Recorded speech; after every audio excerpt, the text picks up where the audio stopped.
mga salita. Alleluia, Alleluia, Alleluia.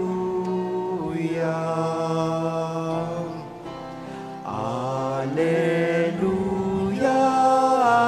Alleluia, Alleluia. Sumainyo ang Panginoon. At sumaiyo rin. Ang mabuting balita ng Panginoon ayon kay San Mateo. Papuri sa iyo, Panginoon.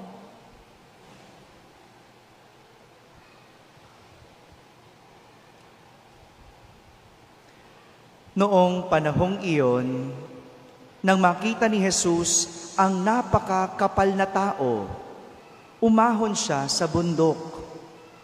Pagkaupo niya, ay lumapit ang kanyang mga alagad at sila ay tinuruan niya ng ganito. Mapalad ang mga aba na wala nang inaasahan kundi ang Diyos, sapagkat makakasama sila sa kanyang kaharian. Mapalad ang mga nahahapis sapagkat aaliwin sila ng Diyos. Mapalad ang mga mapagpakumbaba sapagkat tatamuhin nila ang ipinangako ng Diyos. Mapalad ang mga nagmimithing makatupad sa kalooban ng Diyos sapagkat ipagkakaloob sa kanila ang kanilang minimithi. Mapalad ang mga mahabagin sapagkat kahahabagan sila ng Diyos. Mapalad ang mga may malinis na puso sapagkat makikita nila ang Diyos. Mapalad ang mga gumagawa ng daan sa pagkakasundo sapagkat sila ay ituturing ng Diyos na mga anak niya. Mapalad ang mga pinag-uusig dahil sa kanilang pagsunod sa kalooban ng Diyos sapagkat makakasama sila sa kanyang kaharian. Mapalad kayo kapag dahil sa akin ay inaalimura kayo ng mga tao, pinag-uusig at pinagwiwikaan ng lahat ng uri ng kasamaan na pawang kasinungalingan. Magdiwang kayo at magalak sapagkat malaki ang inyong gantimpala sa langit. Gayon din ang ginawa ng mga tao sa mga propetang nauna sa inyo. Mga kapatid, ang mabuting balita ng Panginoon. Pinupuri ka namin, Panginoong Jesucristo. Umupo ang lahat at nakinig sa homilia. Magandang gabi po sa inyong lahat. Magandang gabi sa mga nasa barangay, sa mga nasa tahanan at nasa abroad na nagsisimba via online. Kasama kayo sa aming banal na pagdiriwang dito sa ating parokya. Sinisimulan natin ang linggo na ito sa isang aral. Magandang aral tungkol sa buhay na nais ituro sa atin ng ating mga pagbasa sa araw na ito. At ang aral na matututunan natin sa araw na ito ay ang pagpapatakbo ng ating buhay. Pagpapatakbo ng ating buhay. Sabihin nyo nga po yun. Pero bago tayo magsimulang magnilay, nais ko munang tanungin ninyo ang inyong sarili. Paano ko ba pinapatakbo ang aking buhay? Natanong nyo na. Ha? May sagot. Kung wala pa, makukuha nyo yung sagot mamaya pagkatapos ng banal na misa. No? Tingnan muna natin, tanungin mo muna, paano mo ba pinapatakbo ang iyong buhay?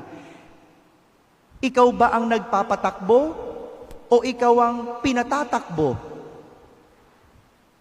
Hello. Ako po, halos araw-araw akong tumatakbo. No? Kita nyo naman, di ba? Lagi halos araw-araw akong tumatakbo. Well, kapag sinabing tumatakbo, dalawa lang ang ibig sabihin yan. Una, ikaw ay hinahabol. Di ba? Pag sinabing takbo, may aso. O, hinahabol ka ng aso. O, pangalawa, ikaw ang humahabol. Di ba? Meron kang hinahabol. Ikaw ay tumatakbo. No? Sa lagay ko, tumatakbo ako kasi meron akong hinahabol. Ano yung hinahabol ko? Kalusugan ko. No? Para magandang kalusugan. Siyempre, di naman tayo bumabata. So, kailangan akong may habulin. Kung bata ka pa, hindi mo iniisip ang kalusugan. Diba? Dahil di naman tayo pabata, no? May hinahabol ako. Ano yon? Maayos na kalusugan para makapaglingkod pa sa Diyos at sa tao. No? Pero, balikan natin ang ating mga pagbasa kung anong tinuturo sa atin ng pagpapatakbo ng buhay. Sa ating unang pagbasa, nagsalita si Elias kay Akab tungkol sa paparating na tagtuyot. Merong darating na tagtuyot. At sa totoo lang, nagbibigay si Elias ng babala dahil ang tagtuyot na darating ay parusa ng Diyos sa mga pasaway at makasalanang ginagawa ng mga Israelita.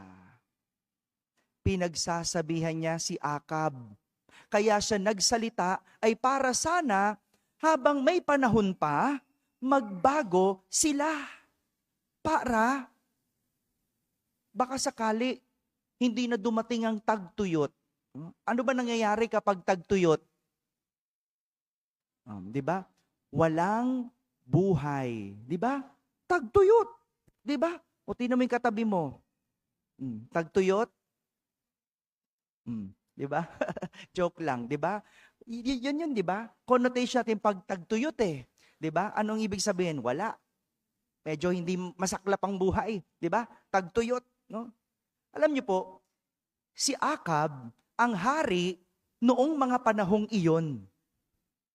At bilang hari, walang nakapagsasalita laban sa kanya at sa kung paano niya patatakbuhin ang kanyang kaharian. Tama ba? Di ba gano'n naman? Kaya mo bang magsalita sa iyong boss? Kaya mo bang magsalita sa mas mataas sa iyo? Di ba hindi? Di ba? At si Haring Akab, siya ang nasusunod at pamamaraan lang niya ang pamantayan. Siya ang hari Pero ito pa ang mas matindi. Si Haring Akab ay may asawa. At silang mag-asawa, pasimuno sila ng kasamaan ng kanilang bayan. Tingnan mo, no? Mag-asawa. Isang hari at isang reyna. Pero sa halip na sila ang magpasimuno ng kaayusan, ng kagandahan, ng kabutihan ng kanilang bayan, sila pa ang nagtuturo sa mga tao na sambahin ang mga Diyos-Diyosan. Sinong Diyos-Diyosan? Si Baal. Yun ang tinuturo ng mag-asawang to. Sumamba sa Diyos-Diyosan at wag sa Panginoon. May kilala ba kayo na pinuno, mag-asawa, nagpapasinaya ng kasamaan? Hello. Wag na tayong pumunta doon, no? Masaklap 'yon, no? Pero ganun Nakakalungkot. Kaya nga itong si Elias, pinagsasabihan niya na sana magbago. Nagbibigay siya ng babala. Sadya naman, kapag ang sarili ang pinaghari sa buhay, kung sino-sino at kung kani-kanino sasamba at makikinig. Ang tao pa naman, madalas, siya ang nagiging hari ng kanyang sariling buhay. At dahil kung sino-sino at kung kani-kanino sumusunod at naniniwala, yun na ang nagiging pamamaraan at pamantayan at pagpapatakbo ng kanyang buhay. Kaya nga, ang mga taong sumasamba sa pera, Ang mga taong ginodiyos ang pera, wala nang ibang sinusunod sa buhay kundi pera. Kaya kahit mali, kahit masama, kahit kasinungalingan, basta sa ngalan ng pera, yon ang susundin. Yon ang gagawin. Kapag ang tao sumamba sa tao, ano mangyayari? O, di ba? Kahit mali ang ginagawa ng tao, dahil sinasamba niya yon, anong gagawin? Susundin. Sasampalataya. Maniniwala. Kaya nga ang tawag natin sa mga taong ganon, panatiko. 'Di ba? Yung kahit na nagmumura na, wow, ang galing. No? Kahit na masama na yung ginagawa, wow, tama yan. Kasi sinasamba ang tao. Sumusunod sa tao. Ginodiyos, tao. Kaya ang tawag, panatiko. No? 'Di ba? Pansin nyo? Ganyan ang mga panatiko. Kahit mali nang ginagawa ng tao, dahil ginodiyos niya sila ito, susundan pa rin. Paniniwalaan pa rin. Mabuti na lang si Elias, malinaw sa kanya kung sino ang susundin sa buhay. Kahit tila mapapahamak siya dahil sa kanyang binabangga. Sino bang binabangga niya? Hari. Pag binangga mo ang hari, ano mangyayari? Yari ka. 'Di ba? Yari ka.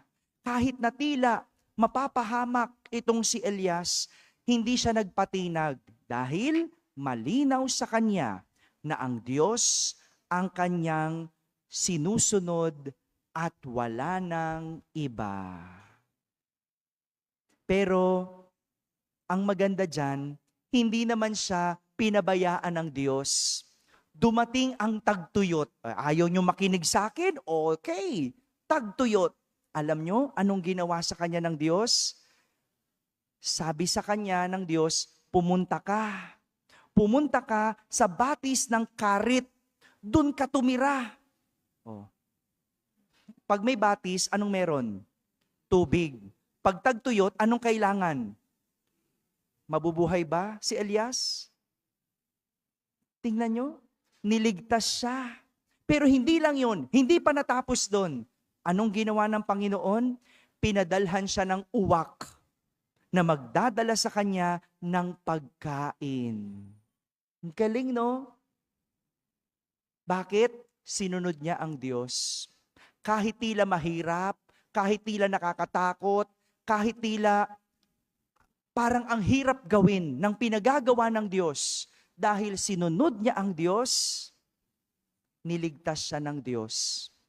Hindi siya pinabayaan ng Diyos.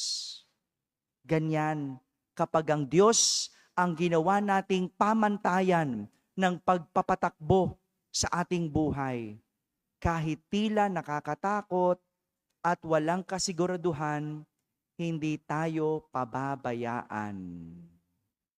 Ang galing, no? Sabi nyo, Father, paano naman yun? Imposible naman magpadala ng uwak para magpadala ng pagkain. Aba, hindi mo alam kung paano ka kayang tulungan ng Diyos. Maaring kay Elias uwak, pero sa'yo, maaring iba. Hindi mo alam kung sinong pwedeng ipadala sa'yo ng Diyos. Kung susundin mo at gagawin mong pamantayan ang Diyos. Pero kung hindi ang Diyos ang sinasamba mo, asahan mo rin, may ipapadala yan sa'yo. Sino? Ay hindi ko alam. Kasi Diyos ang sinasamba ko eh. Malay ko ba kung sino magpadala sa'yo? Baka magpadala ng maleta yan. Ay bahala na kayo dyan. 'Di ba? Ganyan, kapag ginawang pamantayan ng Diyos, hindi mo alam kung paano ka ililigtas. Kaya nga, sa ating ebanghelyo, nagbibigay si Jesus ng aral kung paano patatakbuhin ang buhay sa pamamagitan ng ugali ng pagiging tao. O sa Ingles, Beatitudes. Sabi nyo nga po. Sabi ng mga eksperto sa Biblia, ang Beatitudes daw ay attitude of being. Beatitude. Attitude of being. Kaya ito'y ugali ng tao. Being. Hindi ba? Human being. Tao. Kaya nga ang pagiging aba, poor in spirit, ay pagiging tao. Ang pakikidalamhati, di ba? Pag may nalulungkot na iba, hindi ka pwede magsaya. Dapat sensitive ka, maging malungkot ka din, o makidalamhati. Di ba? Ang pagpapakumbaba, di ba? Yan ay pagpapakatao. Pagpapakumbaba. Kaya nga ano sabi natin, dapat ang tao hindi nagmamataas. Dapat nakatapak sa lupa. Dahil kapag ang tao hindi nakatapak sa lupa, anong tawag? Multo. Di ba? Hindi nakatapak sa lupa no? Kaya matakot tayo sa mga taong hindi nakatapak sa lupa. Ang tawag natin doon, multo. Yung mga taong nagmamataas, tawag mo dyan, multo. Matakot ka dyan. No? Ano pang sabi? Yung mga nagmimithing, makatupad sa kalooban ng Diyos. Di ba? Ugali naman talaga yun ng tao. Ang pagiging mahabagin, malinis na puso, tagapagkasundo, inuusig, inaalimura. Lahat ito, ugali ng tao. Mahirap? Mahirap. Pero hindi lahat ng hirap nagdadala ng kapahamakan. Dahil may mga hirap, kapag ginawa, nagdadala sa kaligtasan. Diba? Magtrabaho. Madali mo magtrabaho? Mahirap. Pero kapag nagtrabaho ka na magtrabaho, tamo naman pamilya mo, ligtas sa gutom. Diba? Mag-aral. Madali ba mag-aral? Mahirap. Pero kapag nag-aral ka ng nag-aral, sa huli, ligtas na ang kinabukasan mo. Diba? Ganon din ang mag-ensayo. Yung mga atleta, mahirap mag-ensayo. Pero sa pag-e-ensayo, kahit mahirap sa huli, magkakamit ng kampyonato. Diba? Kaya yung tinuturo ng Panginoon, mahirap, pero magdudulot ng kaligtasan. Mga kapatid, simple lang naman ang aral na nais ituro sa atin ng ating mga pagbasa tungkol sa pagpapatakbo ng ating buhay. Kung sino ang iyong ginagawang hari sa buhay, sa kanya ka mapapabilang na kaharian. Kaya nga, yung Beatitudes, yung ugali ng pagpapakatao, kapag nagawa mo, anong sabi ng Panginoon? May gantimpalang naghihintay sa'yo. Kaya kapag ang Diyos ang iyong pinaghari sa iyong buhay, ikaw ay magiging kabilang sa kanyang kaharian. Amen. Amen.